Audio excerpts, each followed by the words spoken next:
എല്ലാവർക്കും നമ്മുടെ മറ്റൊരു വീഡിയോയിലേക്ക് സ്വാഗതം. കഴിഞ്ഞ ദിവസം നിങ്ങളെല്ലാവരും കണ്ടൊരു വാർത്തയായിരിക്കാം, കൊട്ടാരക്കരയെ നടുക്കിക്കൊണ്ടൊരു ടിപ്പർ ലോറി ആക്സിഡൻറ്റ്. അപ്പോൾ ഇപ്പോൾ എല്ലാവരും ആക്ച്വലി കുറ്റപ്പെടുത്തുന്ന ഒരു ടിപ്പർ ലോറി ഡ്രൈവറിനെയും അതേപോലെ തന്നെ മുതലാളിയൊക്കെയാണ്. സ്വാഭാവികമായിട്ടും നമ്മളെല്ലാവരും അവരെ തന്നെയായിരിക്കും കുറ്റപ്പെടുന്നത്. അപ്പോൾ എൻ്റെ friend Rahul actually tipper lorry മുതലാളിയാണ്. മുതലാളിക്ക് മുന്നേ ഇവനൊരു ഡ്രൈവറായിരുന്നു. ടിപ്പർ ഓടിച്ചാണ് ആക്ച്വലി അവൻ. അതെ, ഇപ്പോഴും ഡ്രൈവറാണ്. എന്നാലും ടിപ്പർ ഓടിച്ച് ആ ഒരു കാശ് കൊണ്ടാണ് ടിപ്പറുകൾ എടുത്തത് അല്ലേ? അപ്പൊ അതുകൊണ്ട് തന്നെ ആ ഒരു എന്താണ് ഈ ടിപ്പർ ലോറിയിൽ അത്രേ ഉള്ളൂ.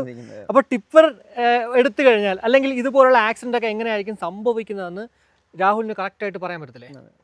അപ്പൊ നമുക്ക് ചോദിക്കാം, എന്തായിരുന്നു അവിടെ സംഭവിച്ചത്, എന്തായിരിക്കും സംഭവിച്ചത്? എനിക്ക് കൃത്യമായിട്ട് പറയാനായിട്ട് അറിയത്തില്ല.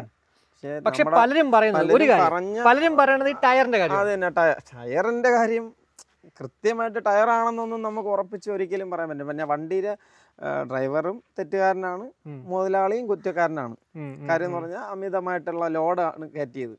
ഓക്കെ, നമ്മളായിരുന്നാലും ഇതേപോലെ കയറ്റിക്കൊണ്ട് പോകാറുണ്ട്. അതിന് അമിതമായിട്ട് എക്സ്ട്രാ പേയ്മെന്റ് ഒന്നും നമുക്ക് കിട്ടാറില്ല.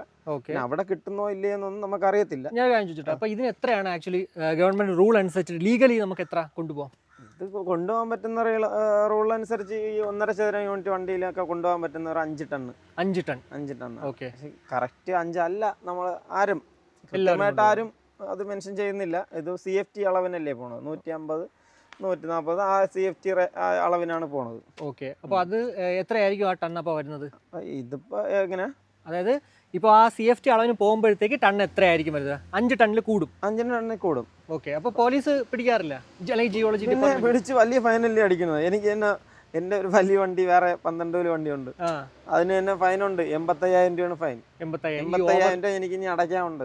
ഈ ഓവർലോഡ് ഇതിൽ അടയ്ക്കാനുണ്ട്. പിന്നെ വേറൊരു കേസ് പറയാന്ന് പറഞ്ഞാൽ ഇപ്പൊ ഈ കൊട്ടാരക്കട നടന്ന സംഭവത്തിനെ കുറിച്ച് പറയുകയാണെന്നുണ്ടെങ്കിൽ അത് ഡ്രൈവറെ മാത്രം നമ്മൾ കുറ്റം പറയാൻ പറ്റത്തില്ല.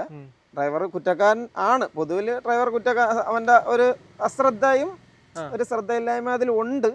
പക്ഷെ അവനെ തികച്ചും കുറ്റമായിട്ട് എടുക്കാൻ പറ്റത്തില്ല. കാര്യം എന്ന് പറഞ്ഞു കഴിഞ്ഞാല് അവൻ ആ വണ്ടി ഓടിക്കൊണ്ട് വരുന്നതാണ്. ഇപ്പൊ ആരും, ഇപ്പൊ ദീപകിന്റെ ആയിരുന്നാലും എൻ്റെ ആയിരുന്നാലും, ഞാൻ എൻ്റെ വണ്ടി ഒരിക്കലും ഒരു ആക്സിഡന്റ് വേണമെന്നും പറഞ്ഞ് ഞാൻ ഒരിക്കലും ഓടിക്കാറില്ല.